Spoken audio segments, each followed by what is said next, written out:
Hello, everyone, and welcome back. Today, we're going to review the diagnostic criteria for schizophrenia spectrum disorders, discuss the potential causes along with relevant brain imaging findings, and the goal is to build an empathetic understanding of individuals navigating a disorder that is deeply pervasive, unpredictable, and carries a lifelong prognosis.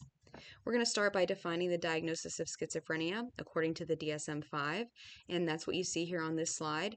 We require 2 or more of the following symptoms to be present for a significant portion of the time during a 1-month period, or less if successfully treated, such as through hospitalization. Now, at least one of these symptoms must fall under items 1, 2, or 3. Number 1 is delusions. Number 2 is hallucinations. Remember, this is a distinction from our earlier course. Hallucinations involve experiencing something that isn't there, whereas delusions are involving some type of belief that is untrue and it is fixed. And number 3 here is disorganized speech. This may look like word salad, where words become very incoherent or disconnected, or even flight of ideas, where there's very loose connection between thoughts. Then we move down to numbers 4 and 5. 4 is grossly disorganized or catatonic behavior, and 5 is negative symptoms such as diminished emotional expression or avolition. And negative here doesn't necessarily mean bad, it means the absence of something that should be there, whereas positive symptoms refer to the presence of something that should not be there. So if individuals meet criterion A with at least 2 symptoms, one of which must be delusions, hallucinations, or disorganized speech, then the diagnosis proceeds to further evaluate additional criteria. So when we review criteria B through F in the DSM-5, these factors must be considered for a diagnosis of schizophrenia. There must be a social or occupational dysfunction where the individual exhibits noticeable impairments in their ability to function socially or occupationally. The duration must show continuous signs of the disorder for at least 6 months. This includes active psychosis phase, as well as prodromal, that means early onset, we're going to talk about that more, and residual symptoms. We need to rule out schizoaffective disorder and psychotic mood disorders. These other potential disorders must be ruled out before we can confirm the diagnosis. And then the symptoms must not be better attributed to substance use disorders, substance use, other medical conditions such as a neurological disorder or a developmental disorder. So it's crucial to remember that we must be present for a diagnosis, and it's equally important to recognize what must not be present to rule out other conditions. So schizophrenia exists at the most severe end of this psychosis spectrum. Making a proper differential diagnosis is going to be essential. So let's talk a little bit more about this. I kind of touched upon it first, but positive symptoms are delusions, hallucinations, and disorganized speech or behavior, as well as catatonia. Now, these symptoms represent an excess or a distortion of normal functions. Negative symptoms are reflective of a reduction or loss of normal functions, such as affective flattening, so a reduced emotional expression, anhedonia, inability to experience pleasure, allogia, which is a poverty of speech, and avolition, which means lack of motivation and social withdrawal. So in addition to these core features, there must be a social and occupational impact. Schizophrenia often disrupts the individual's ability to maintain work, personal relationships, and self-care routines. Mood symptoms may also be present. Depression, hopelessness, suicidality, high anxiety, agitation, and hostility are common. There are particularly pronounced when delusions or hallucinations are intense, untreated, or resisted to treatment. Cognitive deficits, such as attention, memory, and executive functioning, can also be significantly impaired. Imagine trying to focus or organize your thoughts while constantly trying to navigate intrusive, often negative internal messages or overwhelming sensory input. This cognitive chaos makes it difficult for individuals to stay grounded in reality and manage daily tasks. These combined symptoms highlight the profound challenges faced by individuals with schizophrenia, both internally and in their external lives. As we transition to the topic of epidemiology of schizophrenia, we're also going to talk about prodrome. Epidemiology is the lifetime prevalence of schizophrenia, and it's estimated to be between 0.5% and 1% in the population. That's the estimation. The DSM-5 cites the prevalence as 0.3% to 0.7%, though these numbers continue to evolve as the diagnostic criteria and research advances. The average onset differs by gender. For males, it's typically occurring in the teens to mid-20s, while for females, it's usually occurring from the early to late 20s. However, diagnoses can occur outside of these ranges with early childhood and even into our later 50s and 60s, representing a broader spectrum of what's typical for onset. Notably, males tend to be diagnosed at a younger age and slightly higher rate compared to females. The earlier the diagnosis comes, the greater challenges for long-term outcomes. This is partly due to the interruption in critical developmental stages and partly due to the side effects and the demands of managing schizophrenia with medication from an early age. For example, individuals diagnosed in adolescence or even earlier may experience greater functional impairments and difficulties in establishing key developmental milestones.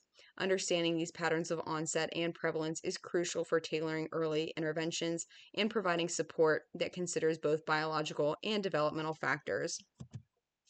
When discussing onset, it is highly variable both in quality and duration, influencing by a combination of genetic and environmental factors, and these elements intersect to create a unique presentation for each individual. The onset can span anywhere from weeks to years, ranging from slow, gradual progression to a rapid emergence of symptoms. Symptoms during the onset phase may include negative symptoms or attenuated positive symptoms or other variation of manifestations. This variability means that the presentation of schizophrenia will differ for each person. Recognizing that these differences are essential, if we understand what to look for, we can better appreciate that each individual's experience with the onset of schizophrenia will be very distinct and unique to them. When discussing onset, we also need to talk about the long-term implications, specifically morbidity and mortality. Schizophrenia has a 10% co-occurring suicide rate, particularly within the first decade of the illness. This is often a critical period where individuals are adjusting to the reality of their disorder, navigating treatment options that may not yet be effective, and grappling with feelings of losing control or quote-unquote feeling like they're going mad. This elevated suicide rate is significant when compared to the general population and is similar to rates observed in cases of untreated bipolar disorder. It underscores the critical need for early intervention, effective treatment, and ongoing support for individuals as they adapt to this condition. As we continue to move on, we're going to talk about etiology and where do these disorders come from? What is etiology? What is the pathophysiology of schizophrenia and other disorders on this spectrum? So we look at them more in depth: genetics, neuropharmacology, neuroanatomy, and the neural circuit dysfunction, all having to do with what occurs in the brain. So when we talk about schizophrenia, we can kind of talk about a perfect storm. So let's move on to each in depth.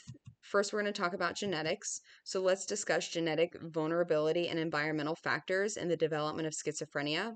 If an individual has a genetic predisposition and specific environmental conditions are met, whether intrauterine before birth or postnatal during early childhood or young adulthood, the likelihood of developing schizophrenia does increase. While we all carry a set of genes throughout our lifespan, not all of them are expressed. However, under certain conditions, particularly in the presence of a negative environment, such as high stress, these genes may become active. A common period for onset is during times of significant stress and transition, such as leaving home for the first time or moving away from familiar supportive environments. This shift away from a safe space and family support often coincides with the age when schizophrenia typically manifests. Oftentimes, we see this when folks are going off to college for the first time, and it highlights the interplay between genetics and environmental factors. When discussing the prevalence of schizophrenia and how it relates to genetics, the likelihood of occurrence varies depending upon the degree of biological relatedness. So let's look at this chart. Cousins, so less than 10% chance of developing schizophrenia. But as we move on to monozygotic twins, identical twins, nearly 50% chance of both twins developing schizophrenia if one is affected. Both parents with schizophrenia, that's going to be very similar to our monozygotic twins with a chance of almost 50%. And then one parent or one sibling is less than 20% chance of occurrence. So this pattern demonstrates that the degree of genetic relatedness decreases, and the probability of developing schizophrenia also diminishes as the relatedness becomes further and further. You can see that on the continuum of slides there. Although environmental factors do play a very critical role alongside genetics, it determines the overall risk. So I want to explore some studies that have examined the genetic underpinnings of schizophrenia throughout linkage analysis. This type of research study specifically links patterns of disease in families to identify potential genes responsible for the disorder. By pinpointing genetic markers or chromosomal abnormalities, researchers aim to better understand how schizophrenia is rooted in genetics and pathophysiology, specifically the genetic factors that create a vulnerable area in the body where schizophrenia can develop.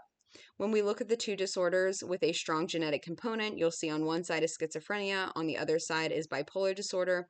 We find certain genes overlap as both disorders affect similar regions of the brain. So we can see 6p22 and 6q21 are associated specifically with schizophrenia. On the other side, we see 18q22, 12q24, and a couple of other genes are related specifically to bipolar disorder. And then we've got that overlapping section of the Venn diagram where the genes are connected to both disorders. And this helps explain why some symptoms of delusions and hallucinations may occur in both of these disorders due to this shared genetic influence. While this information may not be necessary for your day-to-day counseling practice, I get it, we're kind of getting into the weeds here. This can provide valuable insight when working with clients, and understanding the genetic basis of these disorders can help normalize their experience, guide clients toward further research, and give them a sense of control and understanding about what's happening with their mind and their body. This is going to take us into the conversation of neuropharmacology and what happens in the brain as far as a chemical reaction. We've talked about dopamine and glutamate, and we're going to continue that conversation here today. With neuropharmacology, we're talking about two major hypotheses, dopamine and glutamate, and another minor hypothesis involving serotonin, GABA, and others. All of these neuropharmacological chemicals are involved in the diagnostic criteria and assessment of schizophrenia. We're going to start out with the dopamine hypothesis. This hypothesis suggests an imbalance of dopamine in the brain plays a key role in the development of schizophrenia. The idea is that when dopamine is not properly regulated, it triggers a series of brain interactions that contribute to symptoms of the disorder. This is why antipsychotic medications, which block dopamine receptors, can sometimes cause Parkinsonian symptoms and are effective in treating schizophrenia by correcting that dopamine imbalance. The mesolimbic hyperdopaminergia refers to the excess of dopamine in certain areas of the brain, which is believed to contribute to the positive symptoms of schizophrenia, such as hallucinations and delusions, so things that are present but should not be. On the other hand, the mesocortical hypodopaminergia involves a deficit in dopamine, which is thought to contribute to negative symptoms like flattening of affect or diminished emotional expression, things that are absent but should be present. Now, again, you may not need to know all these things on a daily basis. I get it. Again, this is probably a lot more detailed than you thought you were going to get into in this lecture, but understanding the underlying processes and the terminology can help you to appreciate the complexity of schizophrenia and how it's going to be impacting our individuals that we work with. Let's discuss the glutamate and GABA, particularly focusing on the NMDA receptor in the brain. This hypothesis says that there is an imbalance in the way these chemicals interact, which can lead to abnormal brain function. For example, a psychoaffective affect can be, sometimes whenever a person takes a drug like PCP, we may see something that looks like the individual is having a psychosis disorder, and that is due to the NMDA receptor blocker. And this can create positive symptoms like delusions and hallucinations, and this occurs because there's an overactivity in the NMDA receptor, which is disrupting glutamate levels and receptor function. When glutamate levels are out of whack and they're dysregulated, it affects the brain's ability to process and connect thoughts, leading to issues like word salad, where thoughts and speech become disorganized. And the interplay between glutamate and GABA results in loose brain connections, causing fragmented and disconnected associations. Now let's look at the pharmacological piece of the neuroanatomy. The microscopic piece. At the microscopic level, there are other factors to consider, particularly regarding the cellular organization of the brain and the prefrontal cortex, located in the front area, kind of behind your forehead. And this is one of the last regions to develop, which is why teenagers can be so impulsive and not think through the consequences of their actions, because we know that the brain is still continuing to develop. Previously, we had said age 26, so like mid 20s, the brain was fully developed. Now we're thinking that it's closer to age 30. So when comparing the cellular structure of a healthy brain, which is what you see up top, compared to a brain of a patient with schizophrenia, we see noticeable differences. In a normal brain, the cells are more spread out with longer branches and more connections between them. This allows for greater communication between those neurons, which is going to be very, very important. However, in the brain in an individual with schizophrenia, the lower picture there, you can see that there's less communication at the cellular level, there's shorter branches, and there's fewer branches, and this results in impaired neural connectivity and a disruption in the healthy brain communication. So let's go wider now on the neuroanatomy and look at gross and regional areas. So on a larger regional level, we have the ventricles. You can see those in the darker blue shade. We observe changes beyond the cellular structure through neuroimaging. For example, in large ventricles and sulci, which sulci are the valleys in the brain, if you will. And in this image at the center of the brain is where we first identified the ventricles and the sulci. That was reported in 1927 and have been replicated through early CT scans and later MRI imaging. And these structural changes are associated with poorer prognosis, including negative symptoms and cognitive deficits. Now, the enlargement of the ventricles indicates a basic cellular alteration in the brain, suggesting that schizophrenia involves more than just issues with neurotransmitters like we talked about with glutamate and dopamine. But in fact, there are structural changes to the brain, particularly from birth, that are thought to contribute to a more severe and pervasive form of schizophrenia, which is often linked to a less favorable outcome. When examining schizophrenia, other abnormalities often observed, like decreased volume or gray matter in the medial temporal limbic structures, such as the hippocampus, which, as you know, plays a role in memory storage and thought processing. Again, the prefrontal cortex and the thalamus, especially in the medial dorsal nucleus, also showed reduced white matter and reduced gray matter. Additionally, striatal changes are present, which refer to alterations in the brain's grooves and structures. In severe cases of schizophrenia, there are deviations from normal brain asymmetry, meaning that one side of the brain may be different size than the other side of the brain. And these structural changes are key indicators when comparing the brain of individuals with lifelong schizophrenia to those of an individual with a healthy brain. The important key takeaway is that schizophrenia is primarily a physiological disorder, not simply a behavioral issue as it was viewed historically. This underscores the significance of medication in addition to therapy when treating this disorder. Let's talk about brain circuits and functional neuroimaging. Some other considerations involve looking at MRI or fMRI scans or newer brain imaging techniques, which provide exciting insights. One key observation is hypoactivity of the frontal lobes, meaning that the area of the brain is less active than it should be. To put it simply, it's like comparing hypothyroidism to hyperthyroidism, where the brain is not functioning at its optimal level. So, as at rest, the brain is underactive and inconsistent, but when engaged in a task, it requires prefrontal processing. So, say, for example, the Wisconsin card sorting test, where a person needs to sort and match cards, the brain shows increased activity. So, in simpler terms, when a person performs tasks that involve higher level functioning, like decision making and sorting, their brain does not operate in the typical way. While at rest, the brain activity is quite low, but when given a task, it becomes more active, though not as consistently as it should be for someone without any type of schizophrenia spectrum disorder. Knowing that certain parts of the brain are less active in individuals with schizophrenia or schizophrenia-like disorders, what does this actually mean for the future of someone with this condition? Well, it suggests that rather than improving, the condition is more likely to remain stable or worsen over time. In terms of clinical progression, this is referred to as neurodegeneration, meaning that schizophrenia will generally tend to worsen with age or stabilize with treatment. Imaging studies over a person's lifespan provide evidence of this. We will see some of these in our work together, and it will illustrate the progression of the condition from birth until death. Earlier, we discussed positive and negative symptoms of schizophrenia, but it's not simply a matter of one being present and the other being absent. In schizophrenia, both positive and negative symptoms are typically present. The question lies in how they interact and where they overlap. This intersection of symptoms is unique to individual, which is why personalized assessment and treatment will be crucial.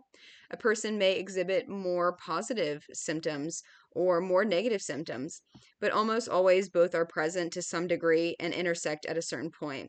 This is where the disease manifests and where we can diagnose schizophrenia. In the diagnostic process, we look for the intersection over the course of at least 6 months, especially if the person has been hospitalized due to severe symptoms. We rarely encounter individuals with only positive symptoms like delusions or hallucinations without accompanying issues like disorganized thinking. If we do, then that would look like a different disorder, which we will touch upon later in this particular lecture. However, these symptoms are almost always present together, and their intersection is critical for determining the diagnosis. From a treatment perspective, we address both positive and negative symptoms through a combination of therapy, medication, and lifestyle interventions such as healthy living.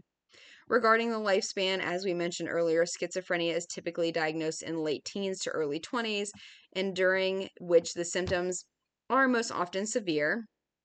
This is the period where individuals are first diagnosed, often before medication has been introduced, and hospitalization is really quite common. Following that, treatment adjustments are made to find what works best for that individual. From ages 20 to 40, therapists focus on determining the best strategies for managing the disorder, while from age 50 and beyond, the focus shifts towards maintaining stability and health. At this stage, individuals with schizophrenia are, like everyone else, going to face a natural aging process. As people age, they lose gray matter and they lose white matter, and conditions such as dementia may develop. Therefore, a person with schizophrenia, as they get older, other co-occurring disorders can arise both due to natural progression of the neurodegeneration and the neurodegeneration associated with the disorder itself.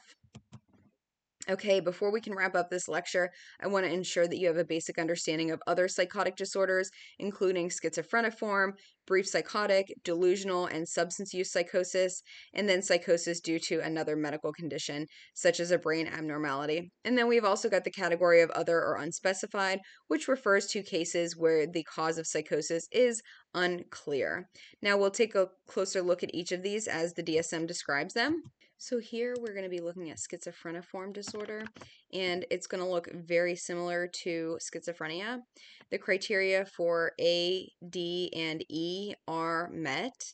Think back to the first few slides that we reviewed here in this lecture, and in this case, the episode, it does include onset, prodromal, active, and residual phases. And it lasts more than 1 month, but here's the thing, lasts than 6 months. That's the key. This is typically diagnosed before schizophrenia because the symptoms haven't been present long enough to meet the 6-month criteria, especially when we use the provisional diagnosis in these cases, acknowledging that we don't yet know if it will progress to schizophrenia. Schizophreniform disorder is considered further down the spectrum, moving away from schizophrenia, primarily due to the lack of time for a definitive diagnosis. Now, as we continue to move along the continuum, we're going to see brief psychotic disorder. This is characterized by the presence of one or more delusion, hallucination, or disorganized speech, and the possible catatonic behavior, all occurring for more than 1 day, but less than 1 month. Again, the time frame is going to be key here, and it is brief in duration and brief in the name of it. That's how it will tip you off. In this case, there is a full return to a normal functioning following that psychotic episode. And that's also going to be very important to note because brief psychotic disorder cannot be attributed to a general medical condition or substance use. Some specifiers for this disorder include with or without marked stress or postpartum, meaning it can occur following periods of high stress or hormonal changes, such as those seen in postpartum psychosis, which may also involve extreme stress or a breakdown. Schizoaffective disorder. This is characterized by a period of illness where either mania or major depression occurs alongside criterion A of schizophrenia. Now, during the same episode, delusions or hallucinations must be present for more than 2 weeks, either with mood symptoms or independent of them. This means that the hallucinations can occur separately from the mood symptoms, but they must be present for a sufficient amount of time.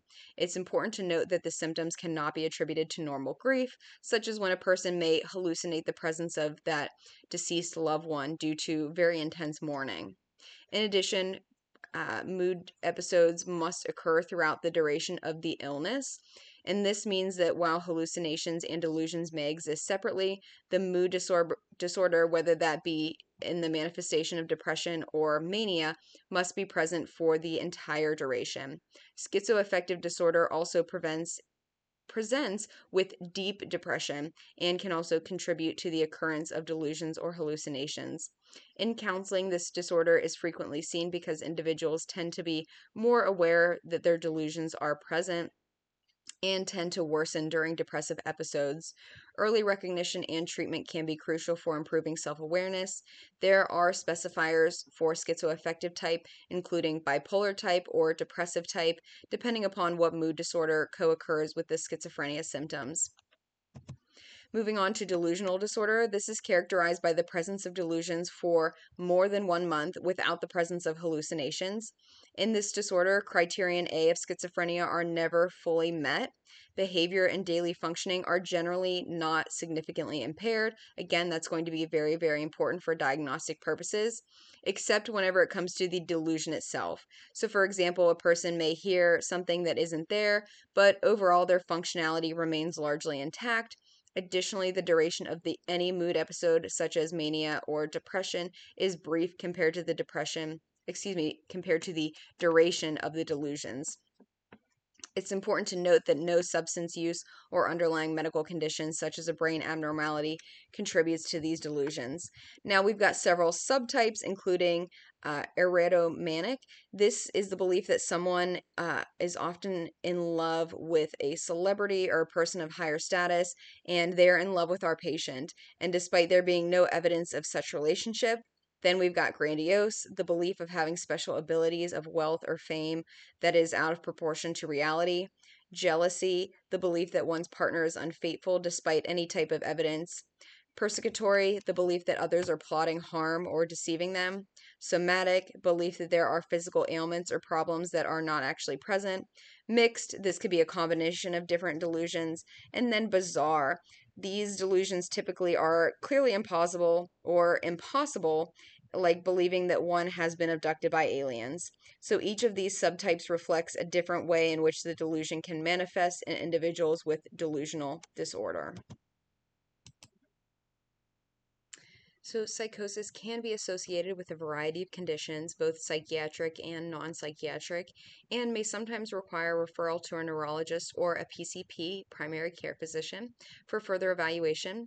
Some psychiatric conditions that involve psychosis or breaks from reality include major depression, mania, obsessive compulsive disorder, various forms of dementia, personality disorders, including borderline personality disorder, dissociative disorders, and substance use disorders. These conditions can present with delusions or delusional thinking. Non-psychiatric conditions that can also contribute to psychosis include epilepsy, brain tumors or masses, intracranial lesions, metabolic disorders, encephalopathies, infections, autoimmune disorders, nutritional deficits, drug and alcohol toxic states, These medical issues are often overlooked but can play a very significant role in psychotic symptoms. And it's important to consider the possibility of these underlying conditions, especially when working with clients who express confusion or uncertainty about what's happening to them. Encouraging clients to self advocate with their healthcare provider and seek tests, such as blood tests or screenings for other diseases, which can be very important.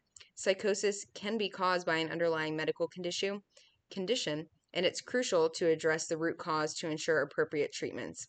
If the wrong condition is being treated, clients may feel stuck, discouraged, and hopeless.